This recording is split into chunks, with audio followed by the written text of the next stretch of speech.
Bonjour à tous, nous sommes ici avec Jean Lemire. Il est l'émissaire au changement climatique et aux changements climatiques, aux enjeux nordiques et arctiques et au gouvernement du Québec.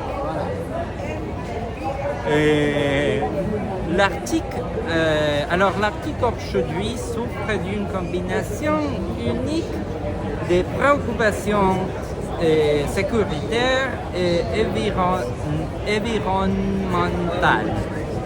Accélération du changement climatique, fonte de glace et du pergélisol, nouvelles routes commerciales, concurrence pour les réseaux naturels et question de souveraineté est un changement de position des États-Unis vis-à-vis de leurs alliés concernant le Groenland.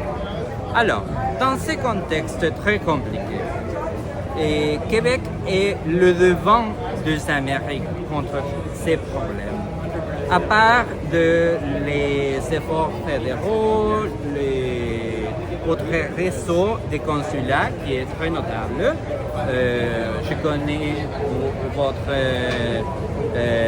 personnel aux États-Unis, à Washington.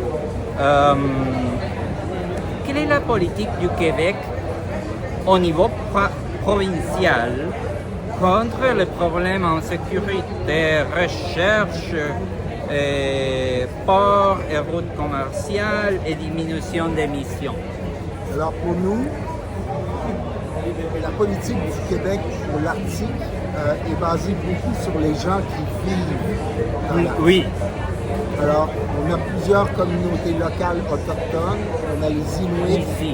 et pour nous, on travaille avec eux pour que l'organisation du futur de l'Arctique soit faite en co-construction avec eux. Ça, pour nous, c'est essentiel. C'est très important. Et donc, on a mis sur pied ce qu'on appelle la Société du Plan Nord, qui possède un budget très important pour faire le développement, encore une fois, en co-construction avec les gens qui habitent le territoire.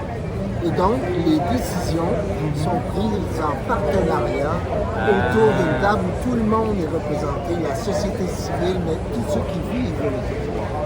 C'est un modèle de gouvernance qui a été cité un peu partout dans le monde et qui fonctionne très bien. Une forme de démocratie directe. Exactement.